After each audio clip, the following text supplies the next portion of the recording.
The Book of Exodus, Chapter 2. And there went a man of the house of Levi, and took to wife a daughter of Levi. And the woman conceived, and bare a son. And when she saw him that he was a goodly child, she hid him 3 months. And when she could no longer hide him, she took for him an ark of bulrushes, and daubed it with slime and with pitch, and put the child therein. And she laid it in the flags by the river's bank. And his sister stood afar off, to wit what would be done to him. And the daughter of Pharaoh came down to wash herself at the river, and her maidens walked along by the river's side. And when she saw the ark among the flags, she sent her maid to fetch it.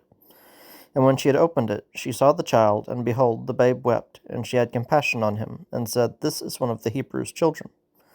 Then said his sister to Pharaoh's daughter, Shall I go and call to thee a nurse of the Hebrew women, that she may nurse the child for thee? And Pharaoh's daughter said to her, Go. And the maid went and called the child's mother. And Pharaoh's daughter said unto her, Take this child away, and nurse it for me, and I will give thee thy wages. And the woman took the child, and nursed it. And the child grew, and she brought him unto Pharaoh's daughter, and he became her son. And she called his name Moses, and she said, Because I drew him out of the water. And it came to pass in those days, when Moses was grown, that he went out unto his brethren, and looked on their burdens, and he spied an Egyptian smiting in Hebrew one of his brethren. And he looked this way and that way, and when he saw that there was no man, he slew the Egyptian, and hid him in the sand. And when he went out the second day, behold, 2 men of the Hebrews strove together. And he said to him that did the wrong, Wherefore smitest thou thy fellow? And he said, Who made thee a prince and a judge over us? Intendest thou to kill me, as thou killedst the Egyptian?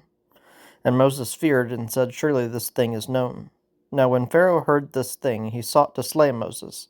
But Moses fled from the face of Pharaoh, and dwelt in the land of Midian, and he sat down by a well.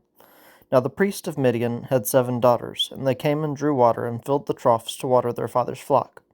And the shepherds came and drove them away, but Moses stood up and helped them, and watered their flock. And when they came to rule their father, he said, How is it that ye are come so soon today? And they said, An Egyptian delivered us out of the hand of the shepherds, and also drew water enough for us, and watered the flock. And he said unto his daughters, And where is he? Why is it that ye have left the man? Call him, that he may eat bread.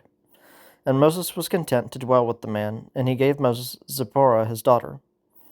And she bare him a son, and he called his name Gershom, for he said, I have been a stranger in a strange land. And it came to pass in process of time that the king of Egypt died, and the children of Israel sighed by reason of the bondage, and they cried, and their cry came up unto God by reason of the bondage. And God heard their groaning, and God remembered his covenant with Abraham, with Isaac, and with Jacob. And God looked upon the children of Israel, and God had respect unto them.